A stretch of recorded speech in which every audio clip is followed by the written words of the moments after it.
ভাই আপনি এত গভীর জঙ্গলে কি করেন? আরে ভাই কোয়েন না কথা, যে রোদ পড়ছে এ রোদে জঙ্গল ছাড়ার কোনো বুদ্ধি নাই ভাই।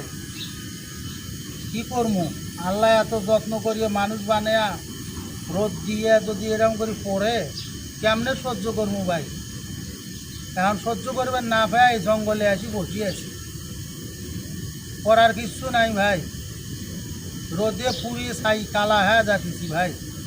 দেখেন কি অবস্থা, রোদে যে ঘাস মাছ সব পুড়িয়ে গাছ গাছালি সব শেষ হয়ে যাচ্ছি। তখন আমি কি করব? আমি তো বাহিরে বাড়া দিয়ে আরি না ভাই, এত পরিমাণ তাপমাত্রা আমি সহ্য করতে পারতেছি না। হ্যাঁ, করার কিছু নাই ভাই। বল, এখন মনের দুঃখ সহ্য করবেন না ভাইয়া, এই জঙ্গলে আসিয়া বসিয়ে আছি, এইখানে একটু ঠান্ডা আছে ওই জন্য দাঁড়িয়ে আছি ভাই, বুঝছেন? তা আপনারা ফির প্রত্যেকে আসলেন। এই ভাই কি করেন, ভিডিও করেন কে, ঘটনা কি আপনার? না ভাই, ভিডিও করতেছি, আপনার কথা শুনতেছি। না ভাই, কথা শুনলে ভিডিও করি, আপনারা ফিরে যে সোশ্যাল মিডিয়া ছাড়ি দিবেন ওগুলো ভালো না। আচ্ছা।